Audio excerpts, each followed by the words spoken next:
escola do mundo, onde eu posso ensinar e aprender.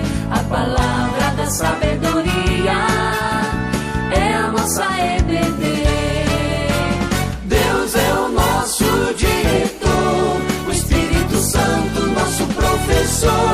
A Bíblia é a cartilha que ensina o caminho, a verdade e a vida. Deus é o nosso diretor, o Espírito Santo nosso professor. A Bíblia é a cartilha que ensina o caminho, a verdade e a vida. Fala, turminha, tudo bem? Vamos começar mais uma escola dominical com oração? Feche seus olhos. Pai, nós te agradecemos, Senhor, por mais esse dia.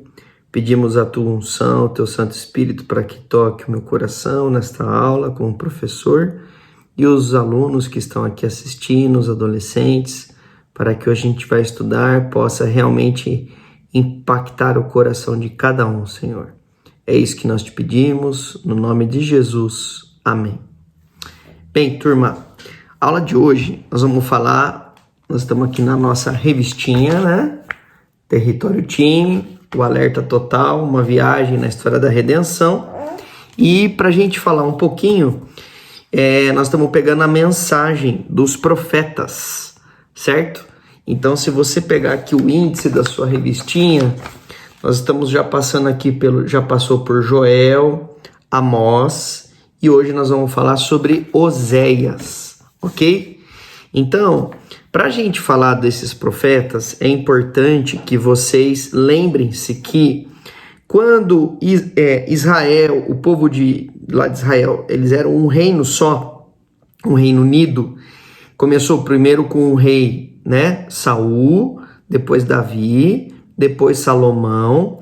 E depois do reinado de Salomão, houve como se fosse uma guerra civil, uma guerra interna dentro do país, da nação. E eles acabaram dividindo a nação em duas partes, Reino do Norte e Reino do Sul. Muito bem, o Reino do Norte, ele tinha uma capital, ele tinha um rei, né, que era Jeroboão, e a capital era Samaria. E o Reino do Sul era Judá, né, onde ficou 1,5 tribo, 2 tribos, e em cima ficou 10 tribos e meia, lembrando que eram 12 tribos, né? Então, no Reino do Sul ficou Judá, a capital Jerusalém. Reino do Norte, Israel, capital Samaria. Esses profetas que nós estamos estudando, né? Então, vocês viram lá o profeta Joel, que falou sobre o arrependimento no capítulo 1. O Amós veio falar para o Reino do Norte, então, a respeito de justiça, porque estava havendo muita desigualdade, né, entre as pessoas com muito poder, muito dinheiro, e outras com pouco poder, pouco dinheiro, e havia muitas injustiças sociais. Amós bate muito forte a respeito disso. Mas agora nós vamos falar sobre Oséias. Oséias fala para esse povo do Reino do Norte a respeito da fidelidade, tá? Então, hoje o tema da aula é sobre fidelidade do povo de Deus em relação ao Senhor dele, ao Deus de Israel, tá certo? Bom, lembrando que neste contexto, Oséias, daqui a pouco eu vou entrar um pouquinho na história, mas ele é um profeta que ele vai fazer um anúncio para que o povo se arrependa da infidelidade que ele está tendo com Deus. Por quê? Porque eles têm se contaminado com a religião e a forma de adoração dos outros povos que estão em volta, tá? Então imagine que a gente aqui no Brasil, a gente é Israel e a gente tem a nossa forma de cantar o hino nacional, a gente serve a bandeira do Brasil e tudo, né? O Brasil é como se fosse o nosso Deus, né?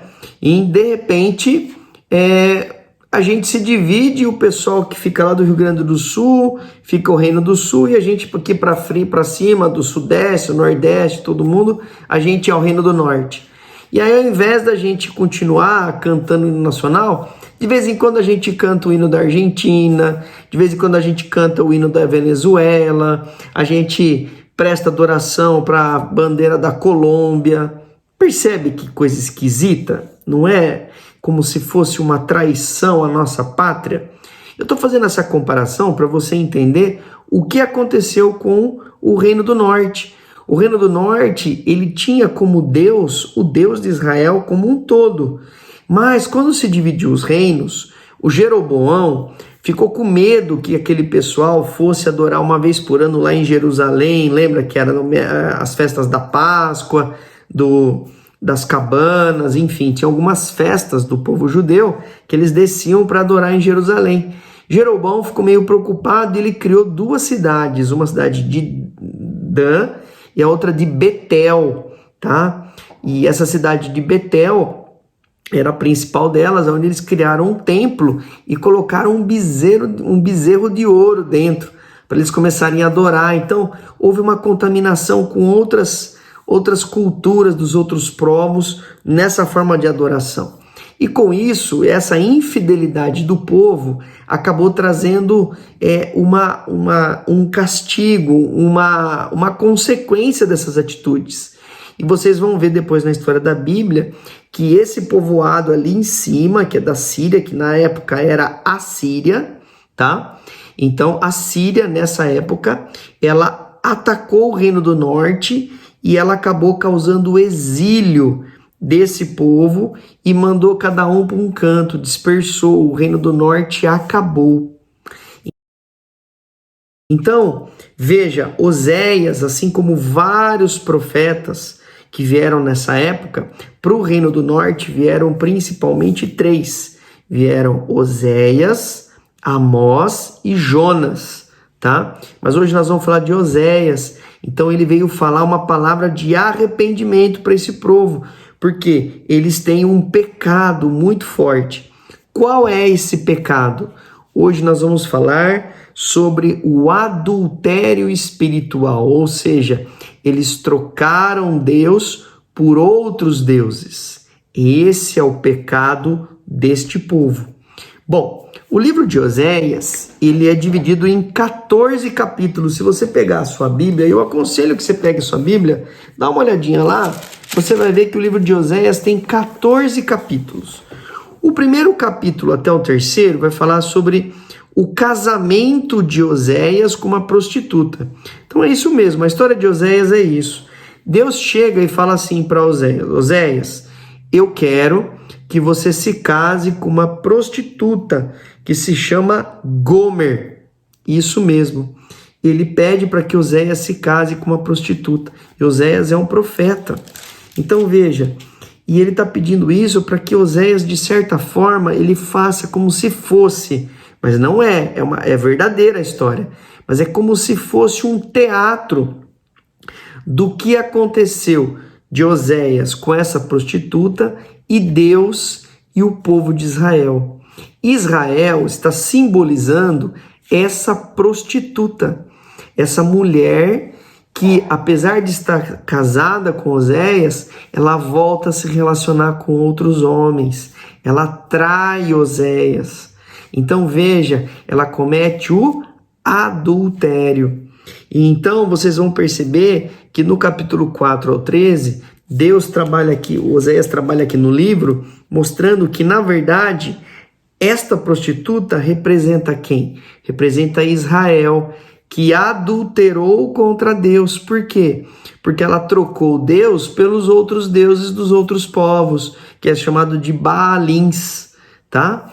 Então, veja que esse tipo de pecado do povo, de trocar Deus pelos deuses dos outros povos, é o que a gente chama de infidelidade, que é o tema da nossa lição de hoje. A infidelidade é quando você troca Deus por outros deuses. E o livro termina depois, no capítulo 14, com uma promessa. Mas seguindo aí, eu quero mostrar o seguinte para vocês. Quem já assistiu esse filme que se chama Fragmentado? Muito bem, esse rapaz aí no filme, ele tem múltiplas personalidades. Então, cada hora ele está com uma personalidade. Você já ouviu falar disso? De pessoas que têm dupla personalidade ou múltipla personalidade? Mais ou menos assim, uma hora ela pega e fala assim: oi, tudo bem? Ah, eu sou tão bonzinho. E de repente vira um monstro assim, fica meio violento, tudo. Uma pessoa que tem mais de uma personalidade? Pois é, O que está acontecendo aqui na história de Oséias é a mesma coisa. O povo judeu, ele é um povo, aqui os israelitas principalmente, né, que nós estamos falando do Reino do Norte, é um povo que, quando eles estão ali prestando culto, eles são religiosos. Mas quando eles acabam vivendo a vida deles durante o dia, durante a semana, são pessoas que acabam pecando, são pecadores, pessoas que não estão nem aí para aquilo com que Deus pensa, não tem um relacionamento com Deus. Então, troca Deus por outras coisas que ocupem o lugar dele. Percebe que é como se eles tivessem mais de uma personalidade? Com Deus eles são de um jeito. Mas quando não está lá no templo, não está fazendo adoração, eles são de outra forma, tem uma outra personalidade. Então, é a pessoa que é duas caras. Já ouviu falar disso? Muito bem. Então, quando a gente fala de infidelidade, se você pegar ali, no capítulo 2, no versículo 17, ele fala assim, tirarei dos teus lábios os nomes dos Baalins. Veja, muitas vezes aqui no povo, eles ao invés de estar fazendo adoração e louvor a Deus, estão fazendo a outros deuses.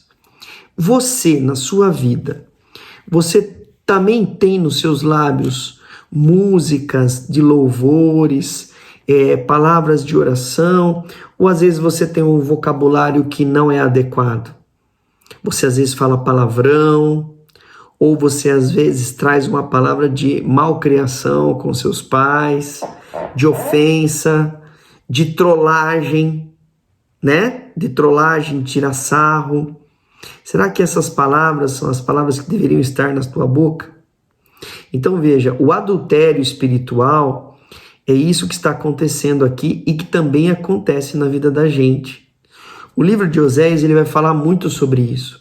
Será que eu e você, nós estamos trocando o nosso Deus por outros deuses do nosso dia a dia? Que deuses são esses? Veja, Oséias ainda, no capítulo 2, no versículo 23, ele fala assim, você, apesar de estar cometendo adultério, Deus está fazendo uma promessa. Você é o meu povo e dirá, tu és meu Deus. Olha que bacana essa promessa. Traz esperança no nosso coração. Mas vamos seguir. Eu falei para vocês que às vezes a gente tem outros deuses, não é isso? Muito bem. Eu quero saber o seguinte. O Deus que a gente acaba tendo no nosso coração é uma pessoa que a gente ama muito. Ou algo que a gente ama muito. Então veja, o povo, apesar de amarem os bolos sagrados de uvas passas, o que é isso? Eram algumas coisas que eles acabavam usando para prestar adorações aos outros deuses. Então veja, eu preciso saber o seguinte, como que eu sei o que eu amo?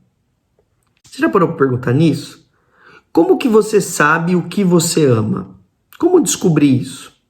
Como você pode descobrir o que você ama? Através de 3 perguntinhas. Primeiro, com o que você gasta muito tempo? Se você gasta muito tempo, por exemplo, com o seu pai, você ama muito ele, porque você gosta de passar tempo com ele. Se você gasta muito tempo com o seu cachorro, é porque você ama muito o seu cachorro. Se você gasta muito tempo na televisão, é porque você ama muito a televisão. Outra coisa, com o que você gasta bastante o seu dinheiro? Já parou para pensar nisso? Com o que você gasta bastante seu dinheiro? Com compras? Com consumo? Com livros? Será que se você gasta seu dinheiro com livros e você acaba amando ler? Ou você gasta seu dinheiro com jogos? Ou talvez você é aqueles caras que eu brinco até com o Giovanni e com a Pietra, que você vai no shopping, vai em algum lugar e sabe aquela maquininha que pega bichinho? Tem gente que gasta um dinheirão com aquilo e eu falo assim que é maquininha de pega-trouxa. Pois é. Então, ali, se você gasta muito dinheiro, significa que você ama aquilo. Tem pessoas que gastam muito dinheiro com loteria, com apostas, porque amam os jogos. Então veja, com o que eu gasto muito tempo, com o que eu gasto muito meu dinheiro, e o que te deixa irritado quando alguém fala não para você? Por exemplo, olha, você não vai poder assistir televisão e você fica muito irritado. Talvez é porque você ame muito a televisão. É assim que a gente descobre, com essas 3 perguntinhas. O que eu gasto muito meu tempo, o que eu gasto muito meu dinheiro e o que eu fico muito irritado quando alguém diz não para mim. Aqui você vai descobrir o que você ama. E aí eu vou te perguntar, será que você ama séries? Será que você ama o YouTube, jogos? Ou você já começou a entrar no mercado da pornografia? Você que é adolescente? Será que você ama isso? Será que isso é legal? Ou será que você se ama? Que você fica fazendo vídeos e mais vídeos de você, e selfies e mais selfies, e coloca filtros e põe no Instagram e no TikTok, e fica vendo quantas curtidas o pessoal tem no seu canal e tudo mais? Será que você se ama demais?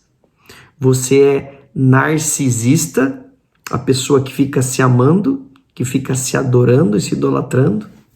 Já parou para pensar nisso? Bem, normalmente, moçada, a gente ama o que a gente conhece. Veja, no capítulo 4, versículo 1, ele fala assim: desapareceram da terra o conhecimento de Deus. Depois ele segue: vocês rejeitaram o conhecimento. Pedem conselhos a um ídolo de madeira e de um pedaço de pau recebem respostas. Olha só que interessante, gente. Quando a gente conhece muito bem uma pessoa, é aí que a gente ama. É difícil a gente amar uma pessoa que a gente não conhece. Aliás, até quando a gente ama, a gente quer conhecer cada vez mais, não é isso? Eu te pergunto, quem que você tem seguido? Será que você tem seguido muita gente no Instagram, no YouTube, feito curtidas? Toda hora você quer assistir algum vídeo de alguma pessoa, de um grupo musical? Será que você está amando muito? Será que você fica amando tanto que você passou a ser um seguidor dessas pessoas? Olha só que interessante que eu vou falar. Ali, aquele povo, eles acabavam aprendendo muito com os sacerdotes, que acabavam ensinando coisas erradas para esse povo, adorar outros Baalins, que eram os outros deuses, não é isso? Pois é. Sabia que essas pessoas que ficam aí no YouTube fazendo canal e fica falando as coisas para vocês, que vocês ficam aprendendo como é que você passa de fase no Fortnite, ou fica te dando dicas de outras coisas, ou passando para vocês alguns spoilers sobre, por exemplo, filmes da Marvel, ou falando de coisas, comentários, ou cenas erradas de filmes. Sabe esses caras que são youtubers? Pois é, esses caras são os sacerdotes de vocês. Eles pregam para vocês. E vocês nem percebem. Sabe por quê? Porque malemar vocês vão começando a pegar o vocabulário deles, o jeito deles, a gracinha deles. Vocês vão se identificando com eles, porque vocês acham engraçado. Então eles fazem uma brincadeira, eles dão uma trollagem com alguém, vocês falam: achei divertido, vou fazer também. Então veja, até a forma de vestir, tudo. Vocês vão sendo ensinados, é o conhecimento que vai sendo passado para vocês. Aí eu quero saber o seguinte: é isso que Deus quer de vocês? Será que é isso? O que Deus quer da gente? Deus quer da gente o nosso coração. É isso aí. Veja só, ali no capítulo 6, no versículo 6, ele fala assim: pois desejo misericórdia e não sacrifícios, conhecimento de Deus em vez de holocaustos. Veja, quando ele fala isso, ele está dizendo o quê? Que Deus quer intimidade com a gente. Se você abrir a sua Bíblia lá em Mateus capítulo 7, tá? Do versículo 21 em diante, é o momento que alguns estão tentando expulsar demônios ali na região da Galileia. E daí eles chegam e falam assim, ó, no versículo 21, Nem todo aquele que me diz Senhor, Senhor entrará no reino dos céus, mas apenas aquele que faz a vontade de meu Pai, que está nos céus. Isso aqui são palavras de Jesus. Então, tinha muita gente que era religioso na época de Jesus. E Jesus chega e fala assim, olha, nem todo aquele que fala, ó Senhor Jesus, ele vai entrar no reino dos céus. Ó, muitos me dirão naquele dia, Senhor, Senhor, não profetizamos em teu nome? Em teu nome não expulsamos demônios, não realizamos muitos milagres? E então eu os direi para essas pessoas, nunca os conheci, afastem-se de mim vocês que praticam o mal. O que Jesus está dizendo aqui? Que muitas vezes as pessoas, elas vêm, participam da escola dominical, faz oração, participa do culto, estuda, tal, mas não faz de coração. Faz por obrigação. E aí, gente, você não tem profundidade no relacionamento. Sabe como que funciona? É mais ou menos assim, ó. Seu pai e sua mãe chamam você e apresenta você para uma pessoa, para comprar ali um parente seu. Ô filho, fala oi para ele, fala oi aqui pro tio. O que você faz? Você fala, oi tio, tudo bem? Você cumprimenta o quê? Por obrigação.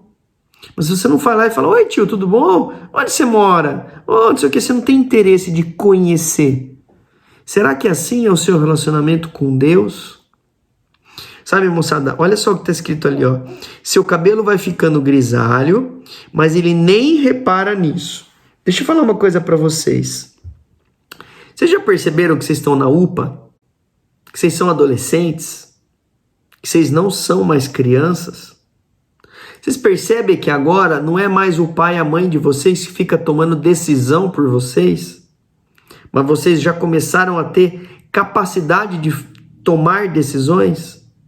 Aliás, muito de vocês já tem celular, já tem capacidade de escolher o que assiste, o que não assiste. Vocês já têm capacidade de tomar decisões. É isso mesmo que eu disse. Esse momento de UPA é o momento de tomar decisões. Vocês já têm um poder, uma responsabilidade. Aí na sequência fala assim, olha lá. Eles não clamam a mim do fundo do coração, quando gemem orando em suas camas. Vocês, quando estão sozinhos, vocês buscam espontaneamente a companhia de Deus? Vocês oram espontaneamente? Vocês acordam pela manhã e falam, eu vou fazer meu devocional espontaneamente? Ou às vezes na hora de dormir você fala assim, eu vou ler um livro da Bíblia, esse mês aqui eu vou ver se eu leio o Evangelho de João. Aí quando eu acabar o Evangelho de João, eu vou escolher um outro livro, eu vou ler o livro de 1 Timóteo. Eu vou ver qual é o livro mais curtinho da Bíblia, eu vou começar por ele. Ou então, eu vou ler o livro de Provérbios, que ensinam coisas inteligentes de como agir certo e errado. Ou eu vou ler um salmo por dia. Você tem essa iniciativa? Você sente no seu coração, no fundo do seu coração, essa vontade de se relacionar com Deus? Parece que não, né? Bom, então seguindo, eu quero saber o seguinte. Vocês têm adorado Deus no íntimo de vocês? Mas o adorar Deus não é do seu jeito. Olha só. Embora Efraim tenha construído muitos altares para ofertas pelo pecado, eles se tornaram altares para o pecado. O que ele quer dizer com isso? Gente, às vezes, vocês vão prestar uma adoração para Deus meio que mecânica. Você senta lá com seu pai e com a sua mãe para assistir o culto ali na sala, e aí você tá tão cansado porque você acordou cedo, foi fazer outras coisas, ficou brincando, e que você tá mecânico ali. O que acontece na hora que você tá no sofá assistindo o culto? Você dorme. Aí seu pai e sua mãe tem que ficar chamando, acorda! Pô, você não é mais criança. Percebe? Percebe como a adoração de Deus tem que ser do modo de Deus. E como que é adorar a Deus do modo de Deus? É de todo o coração. Deus, quando ele faz as coisas para você e para mim, ele não faz pela metade, ele faz de todo o coração. Mas você seguir um caminho desse, você vai ter consequências. E essa é a grande questão. E olha só o que diz aqui nas consequências. Ele fala o seguinte: os dias de castigo vêm, os dias de punição estão chegando. Você sabia que as suas escolhas têm consequências? Talvez vocês não percebam, mas vocês fazendo essa decisão, tomando essa decisão de não ter uma vida de devocional, de leitura da Bíblia, de falta de oração, vocês estão escolhendo um caminho. E esse caminho é um caminho de ruína. Você sabe o que é ruína? Ruína é quando você tem uma cidade totalmente destruída, um local de destruição. É caminho de destruição. Chegou num ponto, moçada, que vocês têm que tomar uma decisão. Vocês estão numa fase de vida que vocês precisam tomar algumas escolhas. Olha só, Israel era como uma videira viçosa, cobria-se de frutos, e então eles dirão: não temos nenhum rei, porque não reverenciamos ao Senhor. Gente, o que significa isso? Significa o seguinte: quando vocês eram crianças, quem faziam as escolhas para vocês eram os pais de vocês, pais crentes. Vocês são batizados, vocês fazem parte da família de Deus por conta do seu pai e da sua mãe, porque vocês eram criancinhas. Vocês não tinham como tomar decisões se vocês iam fazer parte da família de Deus. Vocês podiam? Não podiam. Mas e agora? E agora que vocês cresceram? Porque até então, o rei de vocês, era o rei da vida de vocês, é o rei que o seu pai e a sua mãe escolheu. Mas agora você cresceu, você é adolescente, você tem poder de tomar decisões. Inclusive, você pode escolher quem é o rei da vida de vocês. E só tem 2 reis, não tem outro. Ou o rei é Jesus, ou é você mesmo. É, isso mesmo. O Du só pode ter 2 reis na minha vida. Ou o meu rei, o meu Senhor, é o Senhor Jesus, ou sou eu. Eu sou o dono de mim. Jesus não manda em mim, eu que mando. E aí? Quem é o rei da vida de vocês? Porque vocês cresceram. Vocês são adolescentes. Vocês não são mais crianças. Qual é a escolha de vocês? Qual é o rei de vocês? Percebe que quando a gente fala de rei, a gente não fala de uma coisa distante. A gente fala de uma pessoa. E o nosso Deus é um Deus pessoal. Sim. Tanto é que, olha só, no capítulo 11, ele fala: como posso desistir de você, Efraim? O meu coração está enternecido. Despertou-se toda a minha compaixão. O que ele quer dizer com isso? Que agora você está vendo que Deus, quando ele fala com a gente, ele não é uma força da gravidade, ele não é uma mágica. Não, não, não. O nosso Deus, ele é uma pessoa. É a pessoa de Jesus. Essa é a pessoa. E nesse momento aqui no livro de Oséias, chegou o momento que Deus pode julgar esse povo e dar o decreto final. Que é o quê? A morte. Não é isso? Mas, diferentemente, ele chora no capítulo 11. Por quê?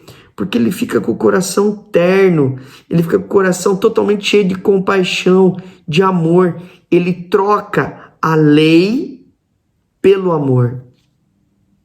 Veja, o Senhor Jesus, o Deus encarnado, ele troca a lei por amor. A sentença da morte por amar. Onde nós vamos chegar? Olha só, ele fala assim, ó, agora no capítulo 14. Eu curarei a infidelidade deles e os amarei de todo o meu coração, pois a minha ira desviou-se deles. Veja que agora, quando eu termino o livro de Oséias, apesar da infidelidade do povo de Israel, Deus tem compaixão com eles. Eles vão sim para o exílio, mas eles não vão ser mortos, porque eles vão voltar e eles vão ser uma nação só junto com Judá. E Deus vai mandar um Salvador para eles, para resgatá-los da morte. Porque se a ira foi desviada deles, alguém vai ter que pagar esse preço. Oséias pagou pela Gomer, porque ela se tornou até escrava. Quando você vai ler o texto, ela se torna escrava. E mesmo ela sendo infiel, Oséias vai lá e paga o preço dela. Ele pega ela de volta. Quem pagou o preço pela sua infidelidade, pela minha infidelidade? Quem é? É a pessoa de Jesus. Ele é quem tomou o preço. Ele é quem tomou tudo isso. A ira foi desviada para ele. E tanto é que, para você ter uma noção do tamanho dessa ira, olha só o que fala em Mateus capítulo 27, versículo 45, quando Jesus morreu. Fala assim: e houve trevas sobre a terra, do meio-dia até as 3 horas. E então o véu do santuário rasgou-se em 2 partes, de alto a baixo.